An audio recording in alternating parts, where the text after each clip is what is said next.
আল্লাহ যদি কারো কান বন্ধ করে দেয়, চোখ বন্ধ করে দেয়, দিল বন্ধ করে দেয়, প্রিয় বন্ধু, এবার হেদায়েত দিবে কে? এবার তোমারে বাঁচাবে কে? এবার আলোর পথ দেখাবে কে? 365 দিন, বছরের পর বছর, দিনের পর দিন যারা নামাজ পড়েন না, এই বয়স্ক বাবা, মাঝ বয়সী, 30 বছর ধরে সুদ খান যারা, কিস্তি নেন, 40 বছর ধরে যারা বিড়ি খাইতেছেন, সিগারেট খাইতেছেন, বছরের পর বছর ধরে যারা বৃদ্ধ বয়স হয়ে যাওয়ার পরেও টেলিভিশনে, চা দোকানে বসে বসে নাচ গান নর্তকীর ছবি দেখেন, নাটক সিনেমা দেখেন, যেই সমস্ত মায় বোনেরা 20 বছর 30 বছর ধরে বেপর্দা চলতেছে, কথায় কথায় বছরের পর বছর গালি দিচ্ছেন, হারাম রোজগার করছেন, 2 নম্বরই উপার্জন করেন, ওজনে কম দেন, 2 নম্বরই ব্যবসা করেন, এই নাফরমান যদি আল্লাহর কোনোদিন না ফিরায়, আল্লাহ যদি সিদ্ধান্ত নেয় যে ঠিক আছে নাফরমান, ভাত খা, ঘুম যা, পেশাব কর, যৌন চাহিদা পূরণ কর, বাচ্চাও হইব, ঘুমও আসবে, ভাতও খাইতে পারবা, বিল্ডিং দালানো হবে, কিন্তু আখিরাত আর দেব না, জান্নাত আর দেব না, কি হবে সেদিন?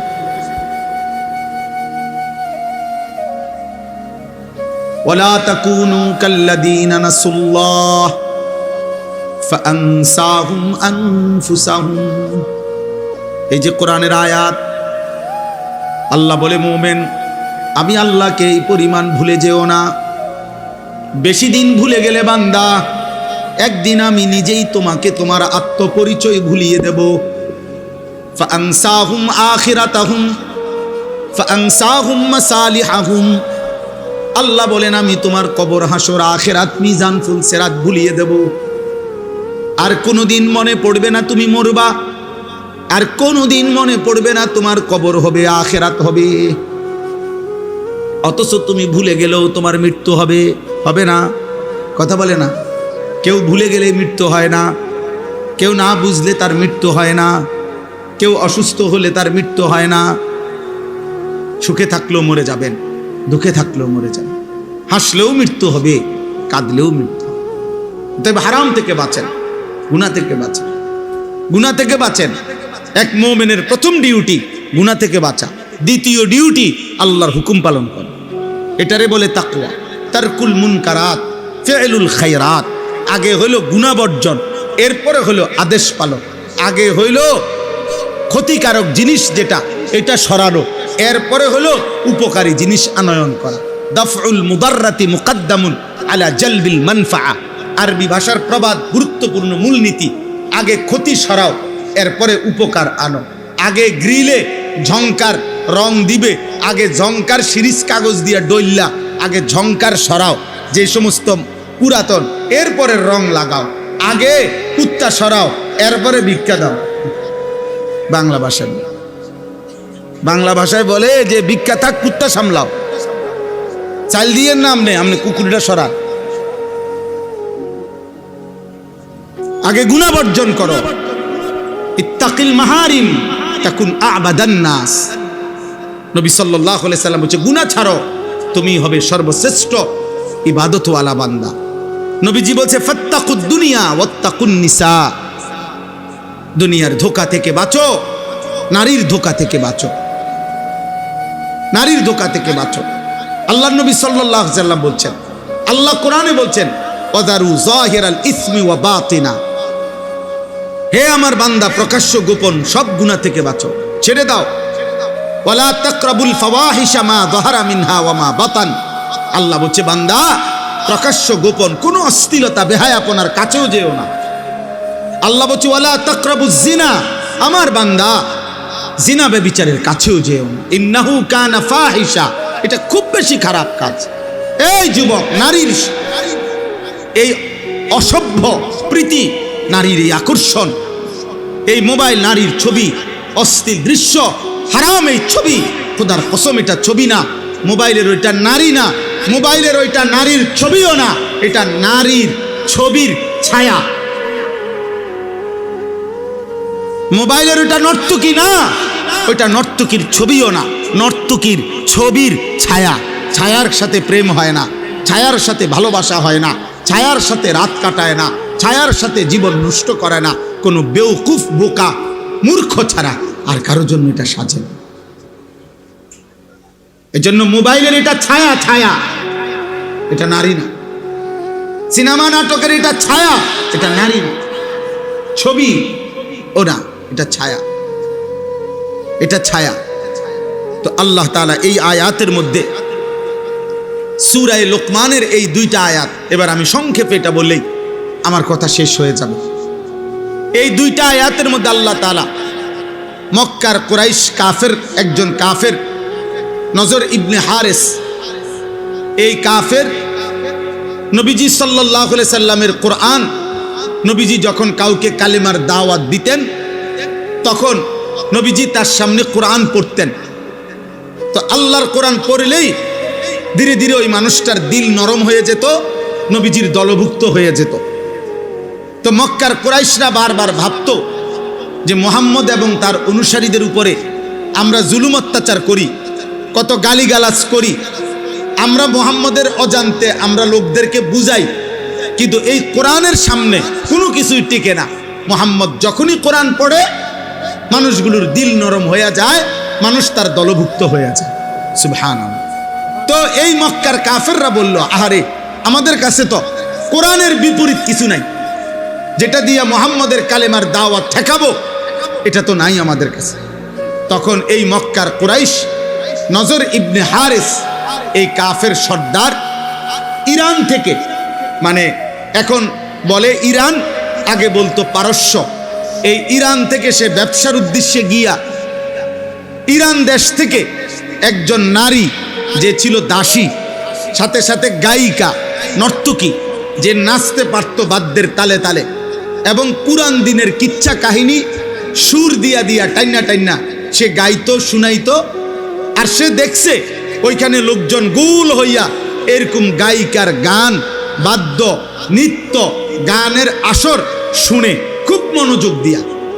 তো এই নজর ইবনে হারেস অনেক টাকা দিয়া একটা দাসী কিনে আনছে মক্কায়। আইনা মক্কার কুরাইশদেরকে বলছে, মুহাম্মদের কোরআনের ব্যতিক্রম, বিকল্প আমি একটা জিনিস রেডি করছি। নাউজুবিল্লাহ। বলছে কি? তো এই কথা বলার পরে সে এই কুরাইশদেরকে একসাথ করে বলছে, এই দেখো। তখন সে তার ওই দাসী যে গায়িকা ছিল, নাচতে পারত, গান গাইতে পারত, বাদ্যের তালে তালে নাচতো, গাইতো, পুরান দিনের কিচ্ছা কাহিনী সুরে সুরে টাইনা টাইনা বলতো, এই না দাসীকে সে এদের সামনে পেশ করছে। এবার সে বাদ্যের তালে তালে নাচে, গায়, আর ওই পুরান দিনের কিচ্ছা কাহিনী সুরে সুরে টেনে টেনে বলে। আর আস্তে আস্তে কিছু দুষ্ট চরিত্রের যুবক, কিছু দুষ্ট চরিত্রের অসৎ মানুষ ধীরে ধীরে ওই গান বাদ্যের আড্ডার মধ্যে জমতে শুরু করছে। আর তখন এই ব্যক্তি, এই নজর ইবনে হারেস, এই মুশরিক কাফের বসা বসা নবীজিকে ঠাট্টা করত আর বলতো, মুহাম্মদ তোমার কোরআন এবার বুঝবা, দেখি তোমার কোরআন শুনে কয়জন আর আমার গায়িকার গান শুনে কয়জন। কোরআনের বিপরীতে নবীর কোরআনকে, দ্বীনকে, শরীয়তকে ঠাট্টা করত। এই মুশরিকের এই আচরণের জবাবে কাফেরদের এই গান বাদ্য, গানের আসর, গায়িকার আসর, নায়িকার আসর, নৃত্যের আসর, বাদ্যের আসর জমানোর কারণে আল্লাহ তাআলা তাদের জবাবে কোরআনের এই দুইটা আয়াত নাজিল করেছে। বুঝতে পারছো নি ভাই? এবার আয়াতের তর্জমা শুনেন। আল্লাহ তাআলা বলেন, অমিনান নাসি মান ইয়াশতারি লাহওয়াল হাদিস। আল্লাহ বলেন, বন্ধু, কিছু নাফরমান পাপী আছে লোক, এমন কিছু লোক এমন আছে যারা প্রতিনিয়ত বেহুদা কথা, অনর্থক কথা, এই অনর্থক কথা বলতে, বেহুদা কথা বলতে, অপ্রয়োজনীয় গুনাহ মিশ্রিত কথাবার্তা সংগ্রহ করে, ক্রয় করে, ব্যবস্থাপনা করে, আসর জমায়। সমস্ত তাফসিরের মধ্যে আছে এই বেহুদা কথা বলতে, অনর্থক কথা বলতে বুঝানো হয়েছে আল গিনা ওয়াল মাজামির, গান এবং বাদ্য, এটার প্রথম অর্থ।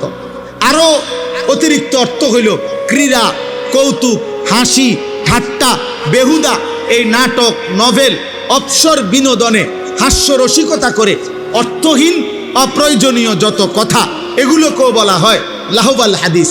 তবে প্রথম অর্থ হইল গান বাদ্য। আল্লাহ তাআলা বলেন, এই যারা প্রতিনিয়ত গান বাদ্য সংগ্রহ করে, ব্যবস্থাপনা করে। কেন? লিউদিল্লা আন সাবিলিল্লাহি বিগাইরি ইলমিন, অজ্ঞতাবশত, মূর্খতাবশত আমি আল্লাহর পথ থেকে আমার বান্দাদেরকে পথভ্রষ্ট করার জন্য। অর্থাৎ দুইটা বিষয়, এক হইল নিজেকে মনে করে জ্ঞানী, আসলে এই গান বাদ্য আর গুনায় আসক্ত ব্যক্তি মূর্খ। আর দ্বিতীয়ত হইল ওদের ইচ্ছা আমি আল্লাহর পথ থেকে আমার বান্দাদেরকে দূরে সরায় দিবে, কোরআন থেকে দূরে সরায় দিবে, দাওয়াত থেকে দূরে সরায় দিবে, ইসলাম থেকে দূরে সরায় দিবে। ওয়াত্তাখিজাহা হুজুয়া, এবং আমার কোরআন, আমার দিন, আমার বন্ধুর দাওয়াত, আমার এই শরীয়তকে ঠাট্টা করে, মজাক করে। আল্লাহ বলেন, বন্ধু আমি স্পষ্ট জানিয়ে দিলাম, উলাইকা লাহুম আযাবুম মুহিন। আমি আল্লাহ বললাম, আমি আল্লাহ এই নিকৃষ্ট গান বাদ্য, গায়িকা নায়িকা, গানের আসর, নৃত্যের আসর যারা জমায়, ব্যবস্থাপনা করে, ইন্তেজাম করে, এই আসরে পড়ে থাকে, এই ব্যবস্থাপনায় যারা থাকে, আল্লাহ বলছে আমি তাদের জন্য অপমানকর, লজ্জাকর, নিকৃষ্ট আযাব দেব। এটা ওয়াদা দিলাম, ওয়াদা দিলাম। আল্লাহ বলেন এই গান আর বাদ্যের নিকৃষ্ট পরিণতি। দোস্ত, এই দ্বিতীয় আয়াতের তরজমাও একসাথে শোনো, এরপরে আর 2 মিনিট কথা বললে শেষ হয়ে যাবে। আল্লাহ বলেন কোন ব্যক্তি যখন গানে, বাদ্যে, গায়িকায়, নায়িকায়, এই গানের ছবি, নৃত্যের আসর, এগুলোতে যখন মগ্ন হয়ে পড়ে, মনোযোগ দিয়ে দেয়, ব্যস্ত হয়ে যায়, খোদার কসম দোস্ত, আল্লাহ তখন বলে ওয়াইজা তুতলা আলাইহি আয়াতুনা, এমন নাফরমানের সামনে যখন আমার কোরআন পড়া হয়, ওয়াল্লা মুস্তাকবিরান, সে তখন অহংকার করে মুখ ফিরায়, এরকম মুখ ফিরায়, আর এমন একটা ভাব নেয় কাআন লাম ইয়াসমাআহা, যেন সে আমার কোরআন শুনতেই পায় না। কাআন্না ফি উযুনাইহি ওয়াকরা, অথবা এমন একটা ভাব নেয় যেন সে আগের থেকেই কানেই শুনে না, বধির। বধির মানে আমার কোরআন, আমার আওয়াজ, আমি আল্লাহর কালাম, আমার শব্দ, আমার কথা তার কানেই পড়ে না, কানেই পড়েন। এ পরিমাণ গানে অভ্যস্ত, বাদ্যে অভ্যস্ত, নৃত্যে অভ্যস্ত, নায়িকায় অভ্যস্ত, হারাম ছবিতে অভ্যস্ত, যে আমার কথা আর তার কানেই পড়ে না। ফাবাশশিরহু বিআযাবিন আলীম, আল্লাহ বলে বন্ধু এই সমস্ত নাফরমানদেরকেও অত্যন্ত মর্মান্তিক, নিকৃষ্ট, ভয়ানক আযাবের সুসংবাদ দেন। এটা বিদ্রুপ করে আল্লাহ বলছে যে বন্ধু পরে সুসংবাদ দেন যে তোমারে টাঙ্গাইয়া ফিরবে, আপনার জন্য সুসংবাদ। আপনি অপেক্ষা করেন, গান শুনতে থাকেন, নারী দেখতে থাকেন, ছবি দেখতে থাকেন, নাটক দেখতে থাকেন, সিনেমা দেখতে থাকেন, নর্তকীর নাচ দেখতে থাকেন, বাদ্যযন্ত্রের তালে তালে নাচতে থাকেন, মজা মারতে থাকেন। আল্লাহ ওয়াদা দিছে, ওরে বলে দিয়েন শুধু আপনার জন্য একটি সুসংবাদ অপেক্ষা করছে, আপনাকে আল্লাহ সর্বোচ্চ পরিমাণের শাস্তি দেবে। আল্লাহ নবীজিকে সরাসরি বলছে আপনি কিন্তু শেষ পর্যন্ত আপনি নিজে মুকাল্লাফ, আল্লাহর সকল হুকুমের আদিষ্ট, আপনাকে কিন্তু আপনার নিজের হিসাব দিতে হবে।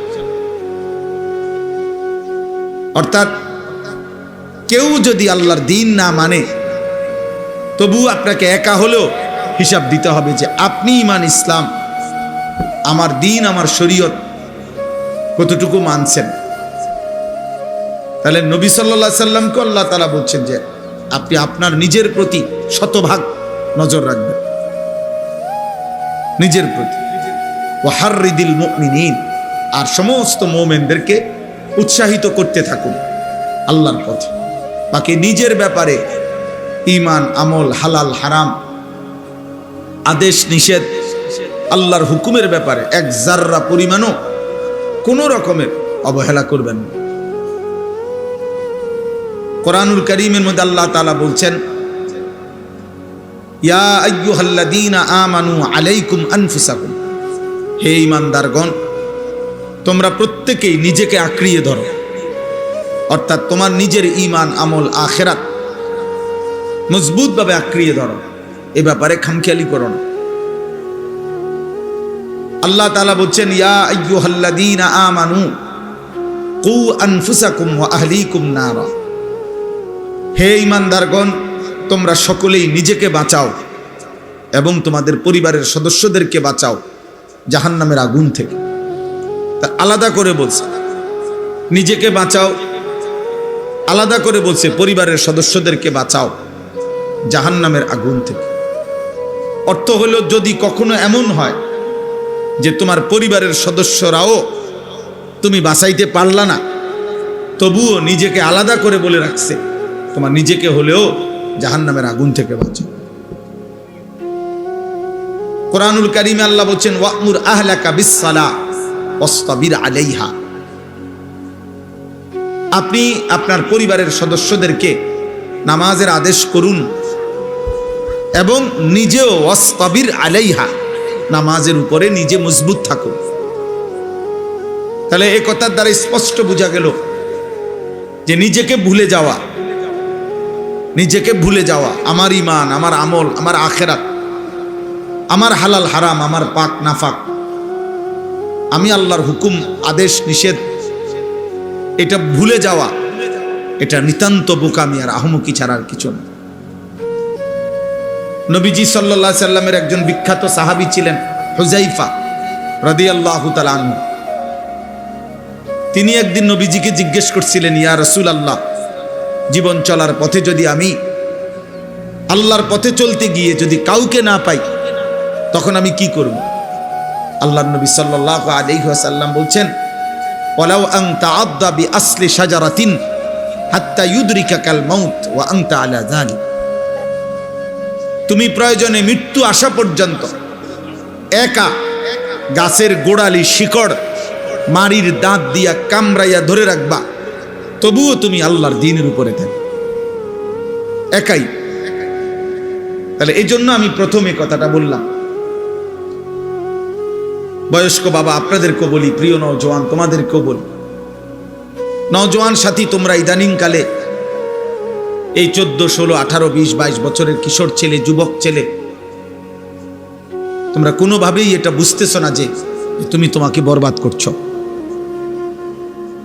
এতটুকু আত্ম উপলব্ধি, এতটুকু বুঝ অনুভূতি যদি না থাকে, প্রিয় সন্তান, প্রিয় ভাই, এটা কোনো মানুষ না, এ কোনো সুস্থ স্বাভাবিক মানুষ না। আমি ইচ্ছে করে নিজেকে আল্লাহর নাফরমানির উপরে জাহান্নামের আগুনের দিকে নিজেকে ঠেলে দিচ্ছি, এটা কোনো সুস্থ স্বাভাবিক মানুষের পরিচয় হইতে পারে না। এই জন্য তোমার এতটুকু উপলব্ধি যদি না থাকে যে আমি কি করছি, সারা দিন রাত, দিনের পর দিন, সপ্তাহের পর সপ্তাহ, রাত ভোর হয়, দিন সন্ধ্যা হয়, অথচ আমি করছিটা কি, এদ্দুর যদি বুঝ না হয়, দোস্ত আমার, ওটা বিবেকবান কোনো মানুষ না, ও সুস্থ স্বাভাবিক কোনো মানুষ না, হয় পাগল, নয় মাতাল, নয় মানুষের চাইতে নিকৃষ্ট কোনো প্রাণী। এতগুলো নওজোয়ান মাশাআল্লাহ তোমরা আসছো, তোমরা ইনসাফ করো। 365 দিন খোদার এক বছরে যে কোনো দিন ফজরের নামাজ পড়লা না, তুমি মুসলমান কিভাবে?